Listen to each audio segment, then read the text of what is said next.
जिस भारत का पूरे यूरेशिया में सामाजिक, आध्यात्मिक, आर्थिक और राजनीतिक बहुत बड़ा साम्राज्य था, और आज भी जो है उसकी जड़ें नष्ट नहीं हुई हैं। माना कि उसके ऊपर बहुत वार हुए हैं, प्रहार हुए हैं, क्षत विक्षत हुआ है, लेकिन उससे जो उसकी जड़ें हैं वो हिली नहीं हैं। और दूसरे बहुत बोनी विचारधाराएं हैं, वो तो खुद उनकी चूल्हे अपने आप ही हिली हुई हैं, कोई हमने नहीं हिलाई है और हम किसी को हिलाना भी नहीं चाहते। लेकिन पूरे वैश्विक स्तर पर जो भारत और भारतीयता को नष्ट करने के लिए जो षड्यंत्र हो रहे हैं, उनके ऊपर उन्होंने बहुत प्रामाणिकता से काम किया है। और उसके लिए उनकी एक विश्व में प्रसिद्ध पुस्तक ब्रेकिंग इंडिया, उसका नाम जो थोड़ा बहुत भी अंग्रेजी पढ़े लिखे हैं या सोशल मीडिया आदि को समझते हैं, वो उसको बहुत उन्होंने पढ़ा है। और पूरे विश्व के बौद्धिक जगत में जो बहुत चर्चित नाम है और उनके काम हैं, ऐसे श्री राजीव मल्होत्रा जी से मैं कहूँगा कि वो आज सबको निष्कर्ष के रूप में अपना प्रबोधन दें। आज उनका ये प्रथम प्रबोधन होगा, और उसके बाद हम चाहेंगे कि वो एक लंबी श्रृंखला भी पूरे वैश्विक परिप्रेक्ष्य में भारत और भारत की क्या आवश्यकता, उपादेयता है, उसकी क्या भूमिका है भारत की पूरे विश्व में, उसको लेकर के वो आगे भी इस एक व्यापक चर्चा हमारे बीच में करेंगे। पतंजलि योगपीठ आकर के उन्होंने देखा है और यहाँ के प्रकल्पों से वो बहुत अभिभूत भी हैं। आचार्य कुलम में भी वो गए और मुझसे आकर के कहने लगे कि बाबा जी, जो ये आचार्य कुलम है, ऐसी तो शिक्षा व्यवस्था पूरे भारत में होनी चाहिए। हमने कहा संकल्प तो हमारा यही है, ये तो हमारा एक पायलट प्रोजेक्ट है। और भारत की शिक्षा दीक्षा, और क्योंकि व्यवस्था परिवर्तन, मैंने बार बार इस बात को कहा है, वो शिक्षा के परिवर्तन से होगा। आधार वो है, नींव वो है, और उसके ऊपर ये व्यवस्था परिवर्तन का भवन खड़ा होगा। मैं आदरणीय श्री राजीव जी से प्रार्थना करूंगा कि वो सबको संबोधित करे।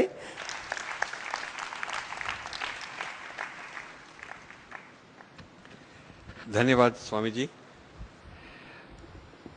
मेरे को कई वर्षों से स्वामी जी से मिलने की बहुत आशा है, बहुत डिज़ायर है कि मैं स्वामी जी से मिलूं, क्योंकि हमने इनके बारे में सुना है, इनके बारे में पढ़ा है, इनकी प्रोडक्ट्स को हमने इस्तेमाल किया है और इनकी टेलीविज़न में भी बहुत देखा है, और आज यहाँ पर आके बहुत हमें खुशी हुई।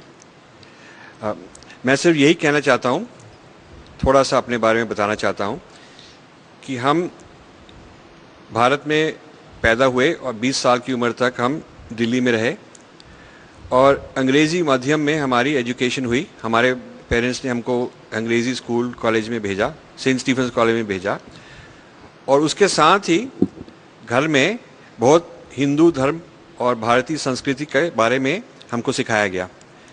और क्यों ये दोनों चलते गए, जैसे तभी मेरे को अच्छा लगा कि ये जो स्कूल है यहाँ पर ये संस्कृत भी सिखाएगा, संस्कृत की नॉलेज भी सिखाएगा और मॉडर्न नॉलेज भी सिखाएगा। तो हमारी किस्मत इतनी अच्छी नहीं थी कि हमको फॉर्मल एजुकेशन भी संस्कृत की मिल सके। तो जो स्कूल की एजुकेशन थी वो सारी अंग्रेज़ी की थी, लेकिन घर की एजुकेशन सारी हमारी संस्कृति की से जुड़ी हुई थी। तो हमारे को धर्म के बारे में और पूजा पाठ के बारे में और तीर्थ के बारे में और इन चीज़ों के बारे में, योग, इन चीज़ों के बारे में बचपन में घर में काफ़ी सिखाया गया था। तो जब हम अमेरिका गए 20 साल की उम्र के थे, तो वहाँ भी हमने जो अपने अंदर आध्यात्मिक विचार हैं और अंदर अपनी साधना है उसको नहीं छोड़ा, लेकिन हम बाहर से हमारा जो बिज़नेस था, प्रोफेशन था, वो बिल्कुल पहले मल्टीनेशनल में थे, फिर हमारा अपने बिज़नेस शुरू हो गया, फिर कंसल्टिंग की, ऐसे काम ऐसे किए। तो हमको दोनों संस्कृतियों, दोनों सिविलाइजेशंस के बारे में हमको पहचान है। और फिर हमने करीब 20 साल हुए ये सब कुछ छोड़ दिया और ये फैसला किया कि हम इन दोनों तरफ हमको नॉलेज है, इसको हम कंबाइन करके कैसे एक नई तरह की विचारधारा शुरू करें, जो विचारधारा ऐसी है कि हम भारतीय दृष्टि से, धार्मिक दृष्टि से विदेश को देखें, उनको अपनी तरफ से, अपनी तरह, अपने विचार से उनको हम समझें, ताकि हम उनको जवाब दे पाएँ, ताकि हम उनको भी सिखा सकें कुछ अभी तक तो वो हमको सिखाने की कोशिश कर रहे हैं पिछले 200 सालों की, और वो हमको स्टडी करते आ रहे हैं, जिसको इंडोलॉजी कहते हैं, वो मतलब इंडिया की स्टडी वो करते आ रहे हैं 200 सालों की। जर्मन लोग, फ्रेंच लोग, ब्रिटिश लोग, अमेरिकन लोग ये करते आ रहे हैं। जो वर्ल्ड के सबसे बड़े संस्कृत के जर्नल्स हैं, कॉन्फ्रेंसेस हैं, वो विदेश में हैं। कई पुराने पुराने जो शास्त्र हैं उनकी ओरिजिनल कॉपीज़ भी वहीं पड़ी हैं, यहाँ नहीं पड़ी, उधर म्यूज़ियम में पड़ी हैं।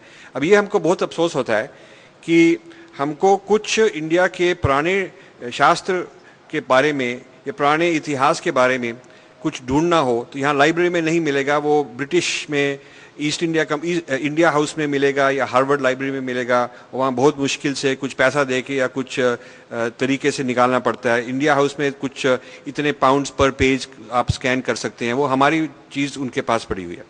तो हमारे को ये इंटरेस्ट है कि हम ऐसे स्कॉलर्स को, विद्वान को पैदा करें जो ये काम आगे ले जाने की जिनमें इंटरेस्ट हो।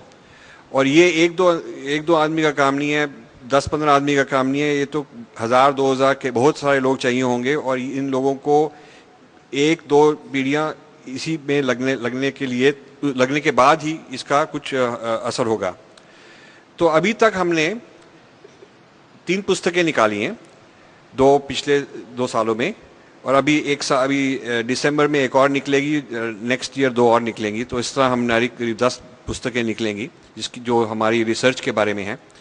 तो ये जो 2 पुस्तकें अभी निकली हैं, एक का तो हिंदी में निकल चुका है, ट्रांसलेशन अभी निकला है, और दूसरी का दिसंबर तक निकल आएगा। तो मैं कुछ उन दोनों के बारे में थोड़ा सा बताना चाहता हूँ कि ये जो बुक है ब्रेकिंग इंडिया, जो स्वामी जी ने कहा, और दूसरी बुक है विभिन्नता, जो हिंदी का नाम है। अब इन दोनों में हम हिंदू धर्म दृष्टि से दुनिया को देख रहे हैं। और जो महाभारत है, महाभारत खत्म नहीं हुई, महाभारत अभी भी चल रही है, अभी महाभारत चल रही है। इसको ग्लोबलाइजेशन कहते हैं। वो एक तरह की महाभारत है, एक अलग तरह की महाभारत है। और कुरुक्षेत्र एक हरियाणा में छोटा शहर नहीं है, ये सारी दुनिया में कुरुक्षेत्र ही बन गया है एक तरह से। क्योंकि जो आइडियोलॉजीज हैं, जो सिद्धांत हैं, जो विचार हैं, इनकी आपस में टक्कर हो रही है। ये जैसे मल्टीनेशनल का विचार है, जैसे वो स्ट्रक्चर है, वो धरती से जुड़े हुए नहीं हैं। उनको एक पर्टिकुलर धरती से इतना प्यार नहीं है। और जो दूसरा है, किसान है, जो नेचुरल तरीके से चल रहा है, वो दूसरे सिस्टम से चल रहा है। तो इनकी भी आपस में टक्कर हो रही है, पॉलिटिक्स में टक्कर हो रही है, रिलीजन में टक्कर हो रही है, सब चीज़ों में हो रही है, भाषा में हो रही है। तो इसको हमने दोनों तरफ से समझने के बाद ये फैसला किया कि हम भारतीय दृष्टि से इस विचार के बारे में पुस्तकें निकालें। और वो पुस्तकों हम इंग्लिश में लिखते हैं, लेकिन हिंदी में ट्रांसलेशन हो रही है, और हमारी पुस्तकों की तमिल में ट्रांसलेशन हुई है, गुजराती में हो रही है, कन्नड़ा में, मराठी में हो रही है। ये आपको पुस्तक लिखने की प्रेरणा कैसे हुई? पुस्तक लिखने की प्रेरणा ऐसे, हाँ, बहुत अच्छी बात है। पुस्तक पहले तो हमारे को अपनी प्रेरणा कैसी हुई कि मैं अपना काम वाम छोड़ के चले जाऊं। आपने बिजनेस कब से बंद कर दिया? 1994। तो फिर बिजनेस आपका तो बहुत अच्छा बिजनेस चल रहा था। अमेरिका में काफी पैसा कमाने के लिए आदमी अमेरिका जाता है, इनका भी मन तो यहीं रहता है। तो पैसा का एक तरफ, इतना पैसा का वो जो लोगों में तो रहता है ना, सुख सुविधा, पैसा, प्रॉस्पेरिटी, फिर वो सब छोड़ के इधर कैसे? तो हमारे एक अंदर से चेंज आया, अंदर से ट्रांसफॉर्मेशन आया, अंदर से शिफ्ट आया। और ये जो अंदर, बीच बीच में थोड़ा सा अंग्रेजी के शब्द बोल सकते हैं, क्योंकि इतने दिन वो अंग्रेजी बोलते रहे, पढ़ते रहे, तो बीच में हिंदी के लफ्ज थोड़े से। अब मैं हिंदी तो दोबारा सीख रहा हूँ। अभी मैं पिछले 1 साल से हिंदी बोलनी शुरू की। ये पहले तो हिंदी बोल नहीं पाते थे, अभी अच्छी हिंदी बोल रहे हैं और वो परिष्कृत हो जाएगी। इनको अभिनंदन है इसके लिए भी। तो हमारे को वेदांत से, अपनी धर्म से कभी हमने सेपरेट नहीं किया। चाहे जो भी भाषा बोलें, चाहे जहाँ भी रहें, जैसे भी रहें, ये हमने कभी एक दिन के लिए भी सेपरेट नहीं किया। और हमने काफ़ी गुरु से इनिशिएशन भी ली, कई तरह के मेडिटेशन में, कई तरह की साधना में इनिशिएशन ली, और वो हम करते ही गए, वो चेंज नहीं हुआ।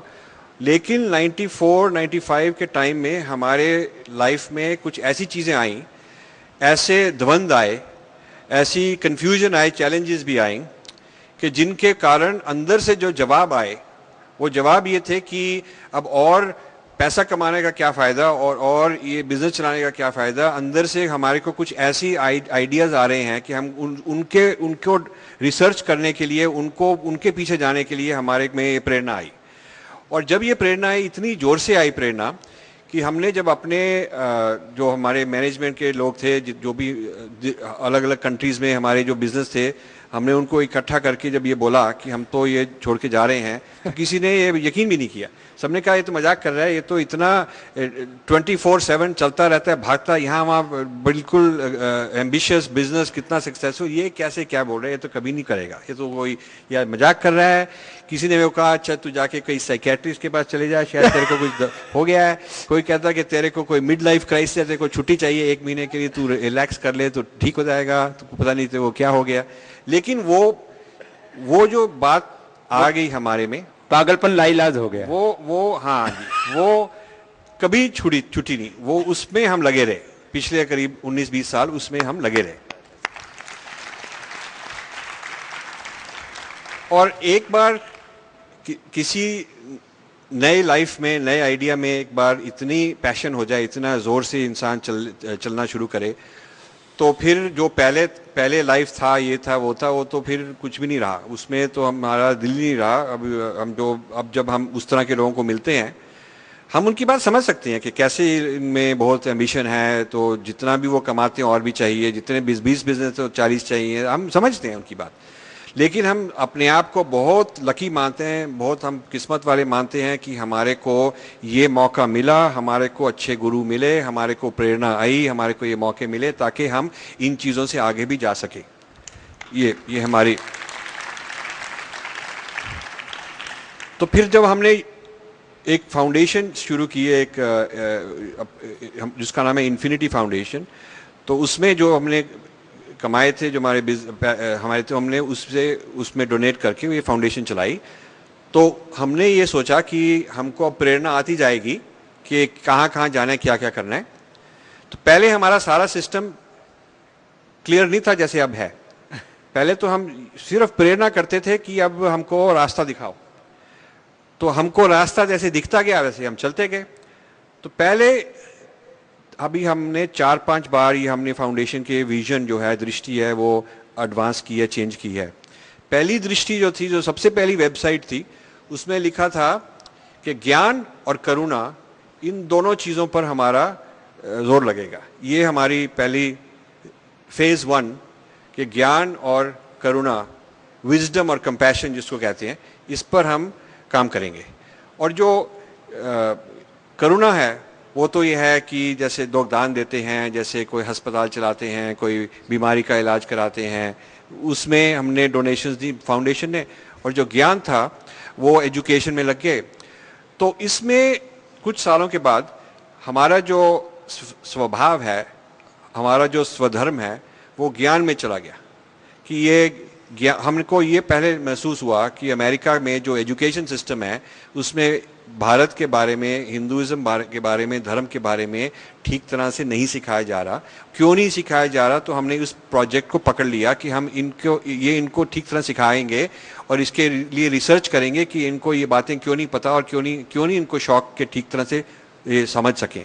तो हमने स्कूल वाले कई लोगों को, जहाँ पर हमारे बच्चे, एक लड़का लड़की जहाँ स्कूल जाते थे, बहुत वो अच्छा माना गया स्कूल है अमेरिका के टॉप 20 स्कूल्स में, तो उन लोगों को हमने ये प्रोजेक्ट दिया कि आपके स्टूडेंट्स को हम ऋषिकेश लेके आया करेंगे, इंडिया लेके आया करेंगे मार्च में।